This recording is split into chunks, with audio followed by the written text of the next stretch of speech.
Charismatic കമ്മീഷൻ്റെ പ്രിയങ്കരനായ secretary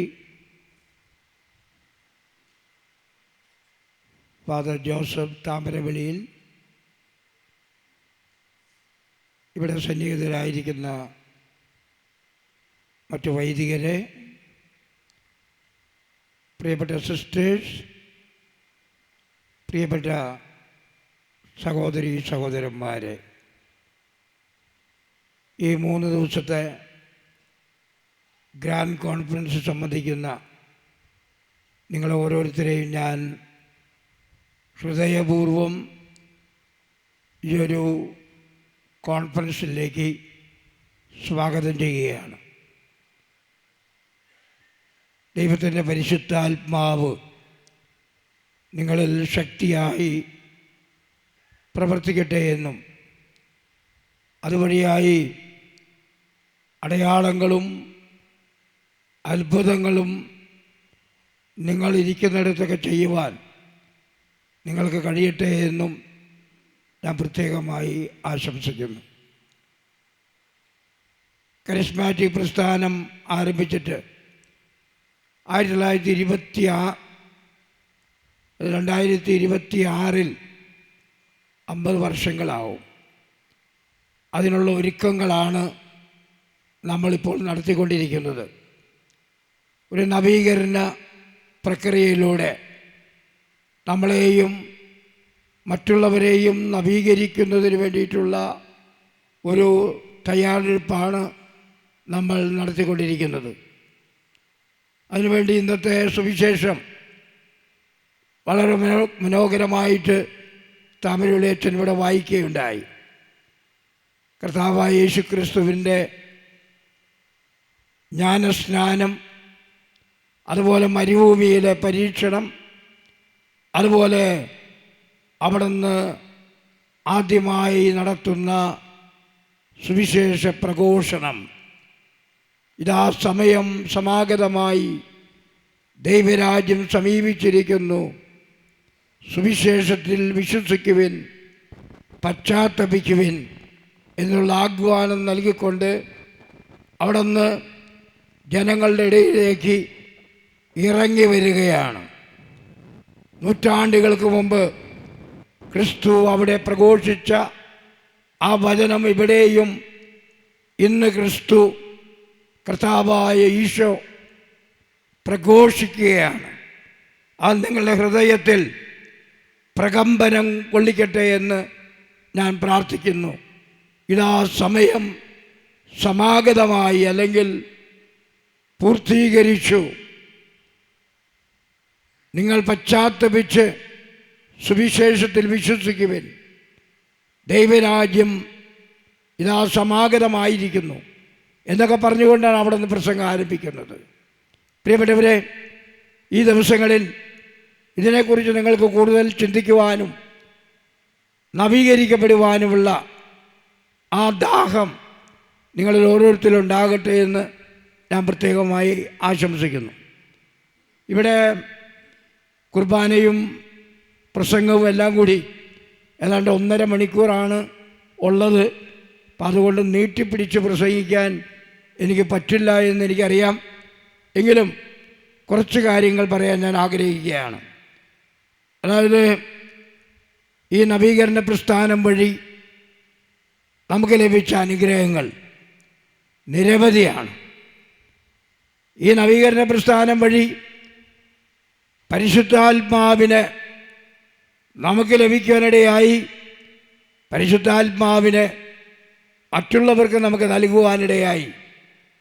അങ്ങനെ ആത്മാവിൻ്റെ വരങ്ങളും ഫലങ്ങളും ദാനങ്ങളും സ്വീകരിച്ചുകൊണ്ട് കേരളത്തിന് ഒരറ്റം മുതൽ മറ്റേ അറ്റം വരെ നിങ്ങളെല്ലാവരും പ്രവർത്തിച്ചു കൊണ്ടിരിക്കുകയാണ്. അതുമാത്രമല്ല, ഈ നവീകരണ പ്രസ്ഥാനത്തിലൂടെ വചനത്തോടുള്ള ആഭിമുഖ്യം, വചനത്തിൻ്റെ ശക്തി നമ്മുടെ ജനങ്ങൾക്കും നമുക്കും മനസ്സിലാകാൻ കഴിഞ്ഞു എന്നുള്ളതാണ് മറ്റൊരു കാര്യം. അതുപോലെ തന്നെ ഈ നവീകരണ പ്രസ്ഥാനം വഴി ആളുകൾ അലിവിൻ്റെ കൂടാരമായ കുമ്പസാരക്കൂട്ടിലേക്ക് കടന്നു ചെന്ന് നല്ല കുമ്പസാരം നടത്തി ദൈവത്തോടും മനുഷ്യരോടും അനുരഞ്ജിതരായി. അതുമാത്രമല്ല, ധാരാളം പ്രാർത്ഥനാ കേന്ദ്രങ്ങൾ, ധ്യാന കേന്ദ്രങ്ങൾ കേരളത്തിൽ ഒരറ്റം മുതൽ മറ്റേ അറ്റം വരെ ഉണ്ടായി എന്നുള്ളത് വളരെ സന്തോഷം നൽകുന്ന കാര്യമാണ്. വചനത്തോടുള്ള ആഭിമുഖ്യം മാത്രമല്ല, വചനമനുസരിച്ച് ജീവിക്കുവാൻ ധാരാളം ആളുകൾ മുന്നോട്ട് വരികയുണ്ടായി. കൂദാശകളിലുള്ള വിശ്വാസം, കൂദാശ സ്വീകരിച്ചുകൊണ്ട് നല്ല ജീവിതം നയിക്കണമെന്നുള്ള ആഗ്രഹം, അതൊക്കെ ഈ നവീകരണ പ്രസ്ഥാനം വഴി അല്ലെങ്കിൽ കരിസ്മാറ്റിക് പ്രസ്ഥാനം വഴി ഈ കേരളത്തിലേക്ക് കൊണ്ടുവരുവാൻ നമുക്ക് കഴിഞ്ഞു. അപ്പോൾ ശരിക്കും പറഞ്ഞാൽ ഒരു വിപ്ലവകരമായിട്ടുള്ള മാറ്റം നമ്മുടെ സമൂഹത്തിൽ ഉണ്ടാക്കാൻ ഈ കരിസ്മാറ്റിക് പ്രസ്ഥാനത്തിന് കഴിഞ്ഞിട്ടുണ്ട്. ദൈവം ഉയർത്തിക്കൊണ്ടുവന്നൊരു പ്രസ്ഥാനമാണ് ഈ കരിസ്മാറ്റിക് പ്രസ്ഥാനം. കാരണം മനുഷ്യന് ഉണർവ് വേണമെന്ന്, മനുഷ്യന് നവീകരണം ആവശ്യമുണ്ടെന്ന്, മനുഷ്യന് പരിശുദ്ധാത്മാവിന് ആവശ്യമുണ്ടെന്ന്, ആത്മാവിൻ്റെ ഫലങ്ങളും വരങ്ങളും ദാനങ്ങളും കൊണ്ട് മനുഷ്യൻ നിറയണമെന്ന് ദൈവം ആഗ്രഹിച്ചു. അതിൻ്റെ ഫലമായിട്ടാണ് ഈ കേരളത്തിൽ ഇത്ര ശക്തമായിട്ട് ഈ പ്രസ്ഥാനം വളർത്തിക്കൊണ്ടുവന്നത്, ഇന്ന് വളർന്നുകൊണ്ടിരിക്കുന്നത്. നമുക്കിന്ന് ദൈവത്തോട് നന്ദി പറയാം. നമ്മൾ ഒരുമിച്ച് വരുമ്പോൾ സങ്കീർത്തനം പറയുന്നത് പോലെ, this is the day that the Lord has made, let us be glad and rejoice. കർത്താവ് നൽകിയ ദിവസമാണിത്, നമുക്ക് ആനന്ദിക്കാം, നമുക്ക് ആഹ്ലാദിക്കാം. പ്രിയപ്പെട്ടവരെ, നിങ്ങൾ പ്രാർത്ഥിക്കുന്ന മനുഷ്യരാണ്. മറ്റുള്ളവരെ കൊണ്ട് പ്രാർത്ഥിപ്പിക്കുന്നവരാണ്. വചനം പ്രഘോഷിക്കുന്നവരാണ്. വചനം ജീവിക്കുന്നവരാണ്. നിങ്ങളുടെ പ്രാർത്ഥന വഴിയായിട്ട് അടയാളങ്ങളും അത്ഭുതങ്ങളും നടക്കുന്നുണ്ട്. നിങ്ങൾ തന്നെ ഇവിടെ ഇരിക്കുന്ന പലരും പ്രാർത്ഥന വഴിയായിട്ട് ധാരാളം പേർക്ക് രോഗശാന്തി നൽകുവാൻ ഇടയായിട്ടുണ്ട്. ഞാനിന്ന് നിങ്ങളോട് ഒന്നാമതായിട്ട് പറയാൻ ആഗ്രഹിക്കുന്നത്, പ്രാർത്ഥിക്കുന്ന മനുഷ്യന് ദൈവം നൽകുന്ന 3 സമ്മാനങ്ങളെക്കുറിച്ചാണ്. ഈ സമ്മാനങ്ങൾ നിങ്ങൾക്ക് ലഭിച്ചിട്ടുണ്ടെന്ന് ഞാൻ വിശ്വസിക്കുകയാണ്. ഈ സമ്മാനങ്ങൾ നമുക്ക് മനസ്സിലാവുന്നത് മത്തായിയുടെ സുവിശേഷം 17-ാം അധ്യായം 1 മുതൽ വാക്യത്തിലൂടെ കടന്നു പോകുമ്പോൾ നമുക്ക് ലഭ്യമാകും. ഈശോ രൂപാന്തരപ്പെടുന്ന സംഭവമാണ് അവിടെ വിവരിക്കുന്നത്. അവിടെ ഒന്നാമതായിട്ട് പ്രാർത്ഥിക്കുന്ന മനുഷ്യന് ദൈവം നൽകുന്ന സമ്മാനം ഇല്ലുമിനേഷൻ ഓർ മുഖപ്രകാശം എന്ന് പറയും. പ്രാർത്ഥിക്കുന്ന മനുഷ്യന് ദൈവം നൽകുന്ന, അല്ലെങ്കിൽ പരിശുദ്ധാത്മാവ് നൽകുന്ന ഒന്നാമത്തെ സമ്മാനം മുഖപ്രകാശമാണ്. ഈ 17-ാം അധ്യായത്തിൽ നമ്മൾ കാണുന്നുണ്ട്, യേശു പ്രാർത്ഥിക്കുവാനായിട്ട് താബോർ മലയിൽ പോയി പ്രാർത്ഥിച്ചുകൊണ്ടിരിക്കുമ്പോൾ അവൻ്റെ മുഖം സൂര്യനെ പോലെ തിളങ്ങി എന്നാണ് പറയുന്നത്. പ്രാർത്ഥിക്കുന്ന മനുഷ്യന് അവൻ്റെ മുഖത്ത് പ്രകാശമുണ്ടാകും. അവൻ്റെ മുഖത്ത് അല്ലെങ്കിൽ അവളുടെ മുഖത്ത് തിളക്കമുണ്ടാകും. അതാണ് ദൈവം നൽകുന്ന ഒന്നാമത്തെ സമ്മാനം. രണ്ടാമത്തെ സമ്മാനം ക്ലാരിറ്റി അല്ലെങ്കിൽ വ്യക്തത എന്ന് പറയും. അതായത് നമ്മൾ വിശ്വസിക്കുന്ന കാര്യങ്ങളെക്കുറിച്ച്, നമ്മളെക്കുറിച്ച്, നമ്മുടെ പ്രസ്ഥാനത്തെക്കുറിച്ചൊക്കെ ദൈവം നമുക്ക് പല കാര്യങ്ങളും വെളിപ്പെടുത്തി തരുന്നു, വ്യക്തത നൽകുന്നു. നോക്കൂ, താബോർ മലയിൽ വെച്ച് ദൈവം കർത്താവായ യേശുവിന് നൽകിയ വ്യക്തത നോക്കൂ. ഇവൻ എൻ്റെ പ്രിയപുത്രനാകുന്നു, ഇവനിൽ ഞാൻ സംപ്രീതനായിരിക്കുന്നു, ഇവനെ ശ്രവിക്കുമെന്ന് പിതാവായ ദൈവം പറയുന്നതായിട്ട് നമ്മൾ കാണുന്നുണ്ട്. ഇന്നത്തെ സുവിശേഷ വായനയിലും നമ്മളത് കേട്ടതാണ്, മാമോദീസ സമയത്ത് കേട്ടത്. ഇപ്പം മാമോദീസ സമയത്തും യേശുവിൻ്റെ ഈ രൂപാന്തരീകരണ സമയത്തും ദൈവം സംസാരിക്കുന്നുണ്ട്. ദൈവം യേശുക്രിസ്തുവിന് ശക്തി നൽകുന്നതിന് വേണ്ടി യേശുക്രിസ്തു ആരാണെന്ന് ദൈവം തന്നെ ഉറക്കെ വെളിപ്പെടുത്തുന്ന വാചകങ്ങളാണ് നമ്മൾ കാണുന്നത്. This is my beloved son in whom I am well pleased, listen to him, അവനെ ശ്രവിക്കുക എന്ന്. രണ്ടാമതായിട്ട് പ്രാർത്ഥിക്കുന്ന വ്യക്തിക്ക് ദൈവം നൽകുന്ന സമ്മാനം ക്ലാരിറ്റി ഓർ വ്യക്തതയാണ്. നിങ്ങൾ പ്രാർത്ഥിക്കുമ്പോൾ നിങ്ങൾക്ക് മനസ്സിലാകാത്ത പല കാര്യങ്ങളും ബൈബിൾ വായിക്കുമ്പോൾ നിങ്ങൾക്ക് ദൈവം വെളിപ്പെടുത്തി തരും. അപ്പോൾ പ്രാർത്ഥനയുടെ ഫലമായിട്ടാണ് അതൊക്കെ നിങ്ങൾക്ക് ലഭിക്കുന്നത്. മൂന്നാമതായിട്ട് പ്രാർത്ഥിക്കുന്ന മനുഷ്യന് ദൈവം നൽകുന്ന സമ്മാനം കറേജ് അല്ലെങ്കിൽ ധീരത എന്ന് പറയും, ധൈര്യം. പ്രാർത്ഥിക്കുന്ന മനുഷ്യന് സഹനങ്ങൾ ഏറ്റെടുക്കുവാൻ, പ്രാർത്ഥിക്കുന്ന മനുഷ്യന് എല്ലാത്തിനെയും നേരിടുവാൻ, പ്രാർത്ഥിക്കുന്ന മനുഷ്യന് എന്തും ദൈവം പറയുന്നത് പോലെ പ്രവർത്തിക്കുവാനൊക്കെ സാധിക്കും. അതിനുള്ള ധൈര്യം നൽകുകയാണ്.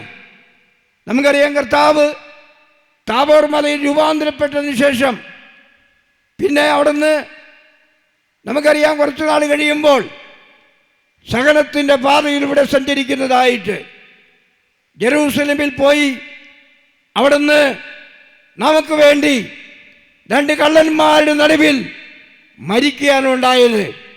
ആ ധീരത കർത്താവായ യേശുവിന് ലഭിക്കുന്നത് പിതാവുമായിട്ടുള്ള ബന്ധത്തിലൂടെയാണ്, പ്രാർത്ഥനയിലൂടെയാണ്.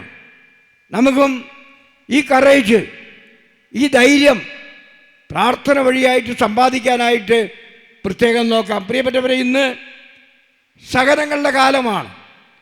നമ്മുടെ കേരളത്തിൽ അധികമൊന്നുമില്ലെങ്കിലും വടക്കേ ഇന്ത്യയിലും മറ്റും വളരെയധികം പെർസെക്യൂഷൻസ്, പീഡനങ്ങളൊക്കെ നടക്കുന്ന കാലമാണ്. അവർക്ക് വേണ്ടിയൊക്കെ നമ്മൾ പ്രാർത്ഥിക്കണം. അതുപോലെ നമ്മൾ ശക്തിയായിട്ട് പ്രവർത്തിക്കാൻ വേണ്ടി നമുക്ക് ധൈര്യം നൽകാൻ നമ്മൾ പ്രത്യേകമായിട്ട് പ്രാർത്ഥിക്കണം. അപ്പോൾ ഒന്നാമതായിട്ട് നിങ്ങളെല്ലാവരും ഇവിടെ ഇരുത്തിക്കൊണ്ട് ഞാൻ പറയുകയാണ്, നിങ്ങൾ പ്രാർത്ഥിക്കുന്ന മനുഷ്യരാണ്. പ്രാർത്ഥിക്കുന്ന മനുഷ്യർക്ക് ദൈവം 3 സമ്മാനങ്ങൾ നൽകുന്നുണ്ട്.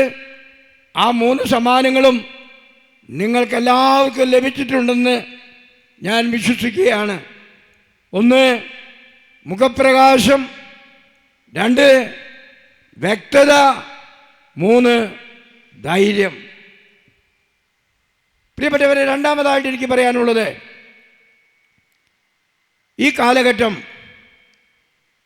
നമ്മളൊക്കെ ധാരാളം പ്രതിബന്ധങ്ങളെയും പ്രതിസന്ധികളെയും ഒക്കെ തരണം ചെയ്യേണ്ടതായിട്ടുണ്ട്. സഭയിലും സഭയ്ക്ക് പുറത്തുമൊക്കെ ഓരോ തരത്തിൽ പ്രശ്നങ്ങൾ ഉണ്ടായിക്കൊണ്ടിരിക്കുന്ന ഒരു കാലഘട്ടമാണ്. ഈ കാലഘട്ടത്തിൽ നമ്മളെങ്ങനെയാണ് ജീവിക്കേണ്ടത്? അത് ഞാൻ ഉത്തരം പറയുന്നത് വിശുദ്ധ ജോൺ പോൾ രണ്ടാമൻ മാർപ്പാപ്പ പറഞ്ഞ ഒരു കാര്യം പറഞ്ഞുകൊണ്ടാണ്. വിശുദ്ധ ജോൺ പോൾ രണ്ടാമൻ മാർപ്പാപ്പയായി കഴിഞ്ഞപ്പോൾ കോൺക്ലേവിൽ സംബന്ധിച്ച കർദിനാൾമാരോടായിട്ട് ഒരു ചോദ്യം ചോദിച്ചു. നിങ്ങൾ ലോകത്തിൻ്റെ നാനാഭാഗത്തു നിന്ന് വരുന്നു, ധാരാളം പ്രതിബന്ധങ്ങളും പ്രതിസന്ധികളും നിങ്ങൾക്ക് തരണം ചെയ്യേണ്ടതായിട്ടുണ്ട്.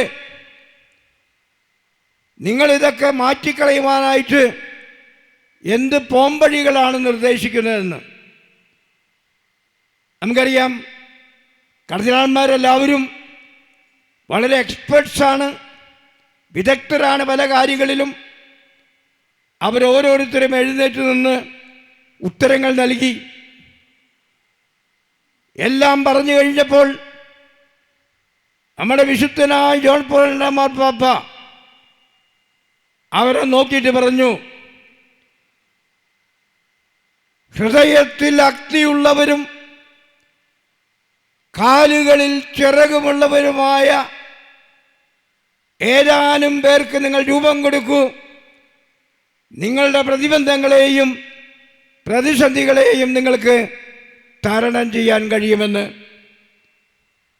എന്നിട്ട് അത് വ്യാഖ്യാനിക്കുകയുണ്ടായി. ഹൃദയത്തിൽ അഗ്നി ഉണ്ടാവുക എന്ന് പറഞ്ഞാൽ ദൈവത്തിലുള്ള വിശ്വാസം കൊണ്ട്, ദൈവത്തിൻ്റെ സ്നേഹം കൊണ്ട് ജ്വലിച്ചുകൊണ്ടിരിക്കുന്ന വ്യക്തിയാവുക എന്നുള്ളതാണ്. കാലുകളിൽ ചിറകുണ്ടാവുക എന്ന് പറഞ്ഞാൽ ഓടി നടന്ന് മറ്റുള്ളവരുടെ അടുക്കിലേക്ക് ചെന്ന് അവരെ സ്നേഹിക്കാൻ, അവരെ സേവിക്കാൻ, അവരെ ശുശ്രൂഷിക്കുവാനുള്ള ധീരത ഉണ്ടാകുന്നത് എന്നുള്ളതാണ്. പ്രിയപ്പെട്ടവരെ, നിങ്ങളെ ഈ കാലഘട്ടത്തിൽ ദൈവം ഉയർത്തിക്കൊണ്ട് വന്നിരിക്കുന്നത്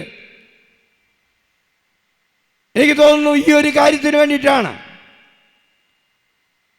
നിങ്ങളുടെ ഹൃദയത്തിൽ അഗ്നിയുണ്ട്, കാലുകളിൽ ചിറകുമുണ്ട്. പലരും ദൈവവചനത്തെ നിഷേധിക്കുകയും വിശുദ്ധ കുർബാന പോലും കാണാതിരിക്കുകയും ചെയ്യുന്ന ഈ കാലഘട്ടത്തിൽ എല്ലാ പ്രതിബന്ധങ്ങളെയും പ്രതിസന്ധികളെയും നേരിടുവാൻ വേണ്ടി ദൈവം നമുക്ക് നൽകിയിട്ടുള്ള ഉത്തരമാണ്,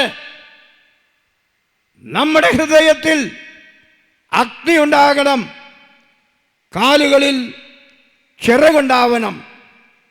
ഞാൻ പറയുന്നു, ഇവിടെ ഇരിക്കുന്ന നിങ്ങൾ ഓരോരുത്തരും ഹൃദയത്തിൽ അഗ്നിയുള്ളവരാണ്.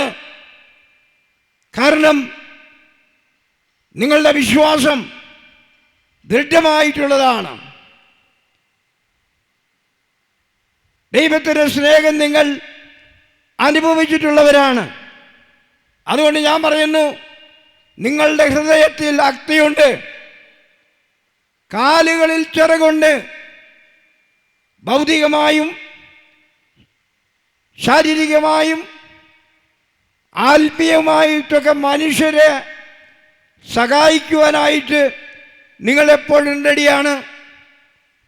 അപ്പം അതുകൊണ്ട് മാർപ്പാപ്പ പറയുന്നു, ഇങ്ങനെയുള്ള കുറേ പേര് നമ്മുടെ സമൂഹത്തിലുണ്ടെങ്കിൽ എല്ലാ പ്രതിബന്ധങ്ങളെയും പ്രതിസന്ധികളെയും തരണം ചെയ്യാൻ പറ്റുമെന്ന് പരിശുദ്ധ പിതാവ് പറയുകയുണ്ടായി. ഞാനത് വിശ്വസിക്കുന്നു. ഈ സമൂഹത്തെ നവീകരിക്കാൻ, ഈ സമൂഹത്തിന് ഉണർവ് നൽകാൻ നിങ്ങൾക്ക് കഴിയുമെന്ന് ഞാൻ വിശ്വസിക്കുകയാണ്. കാരണം നിങ്ങളിൽ ആത്മാവുണ്ട്, നിങ്ങളുടെ ഹൃദയത്തിൽ അഗ്നിയുണ്ട്, നിങ്ങളുടെ കാലുകളിൽ ചിറകുണ്ട്. മൂന്നാമതായിട്ട്,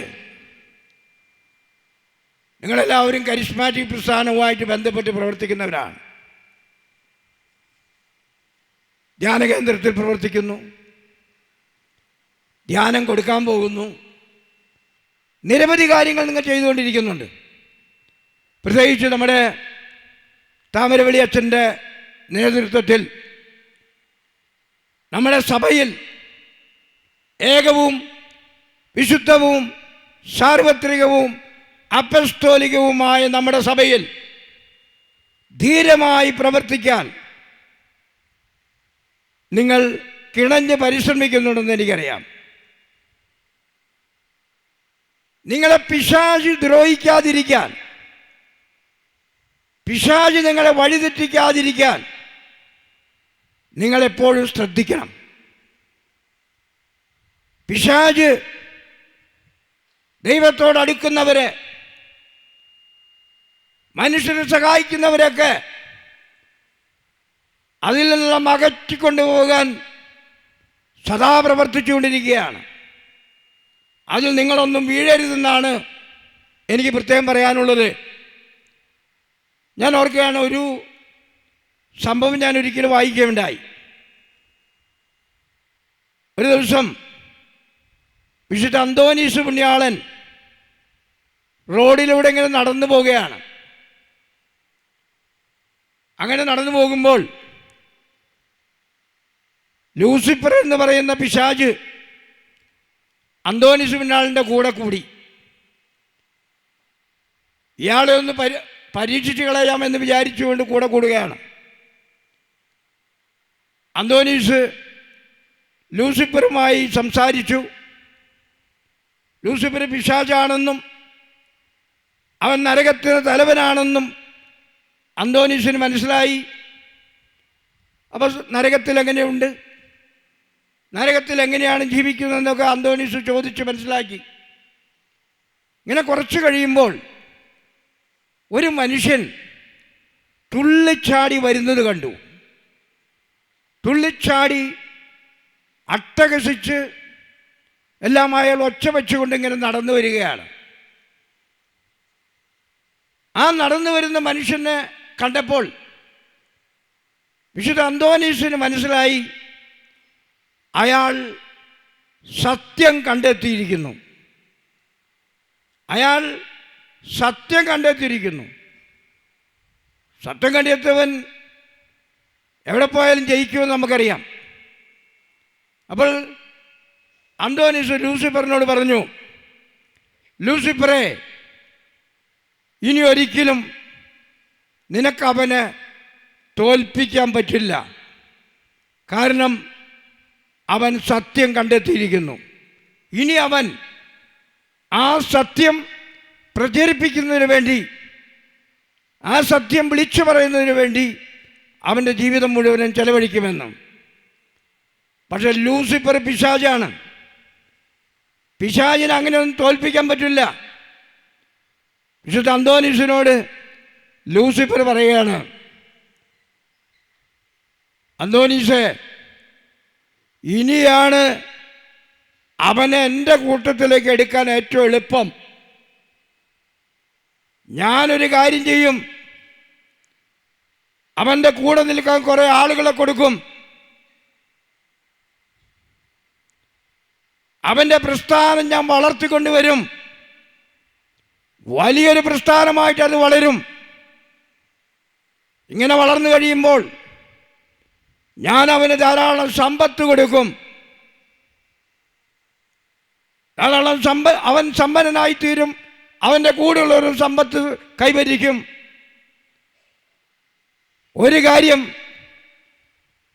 ഞാൻ ഒരു കാര്യം മാത്രം ചെയ്യും. അവൻ എന്തിനു വേണ്ടി ഈ പ്രസ്ഥാനം തുടങ്ങിയവോ ആ ദർശനം മാത്രം അവൻ്റെ ജീവിതത്തിലോ അവൻ്റെ പ്രസ്ഥാനത്തിലോ ഇല്ലാതിരിക്കുന്നതിന് വേണ്ടി.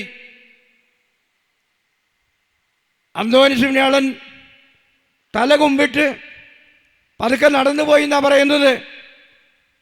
കാരണം പ്രസ്ഥാനങ്ങൾക്ക് വരുന്ന അപജയങ്ങളെക്കുറിച്ച് അന്തോനീസ് പുണ്യാളൻ ബോധവാനായി.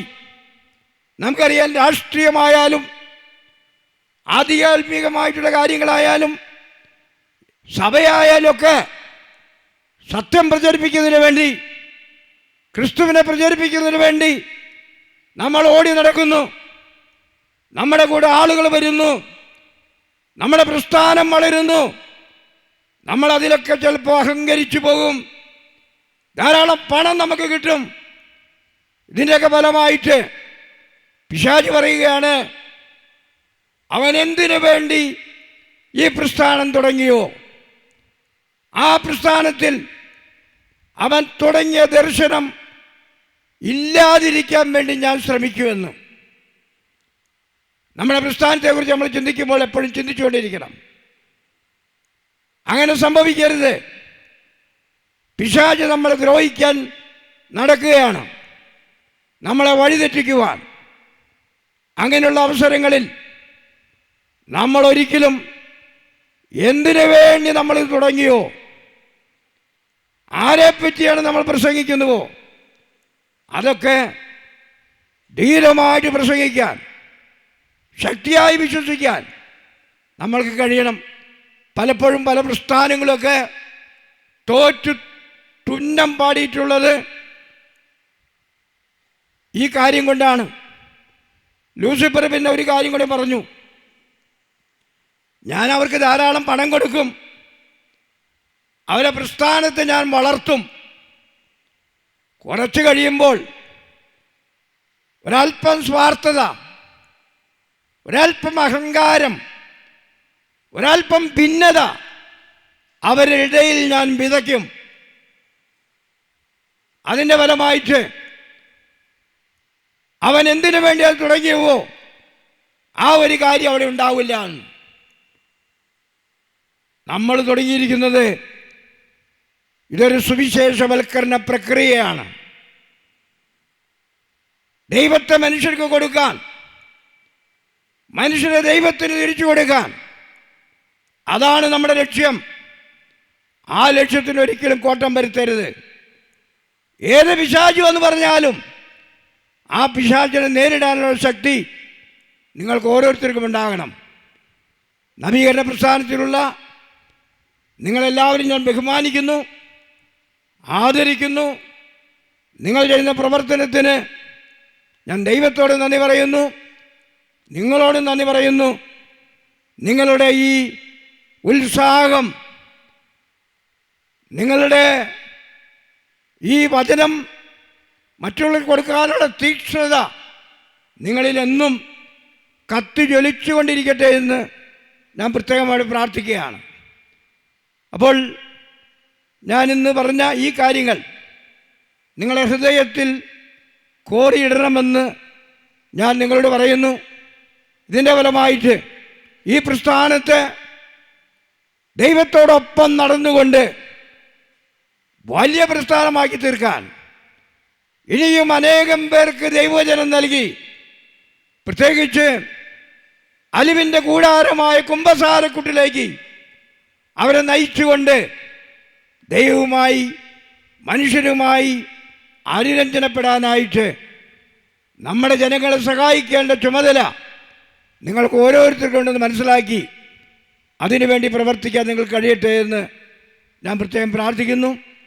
ഇനിയും കുറേ കാര്യങ്ങളൊക്കെ നിങ്ങളോട് പറയണമെന്നുണ്ട്, പക്ഷേ ഞാനിവിടെ നിർത്തുകയാണ്. ദൈവം നിങ്ങളെ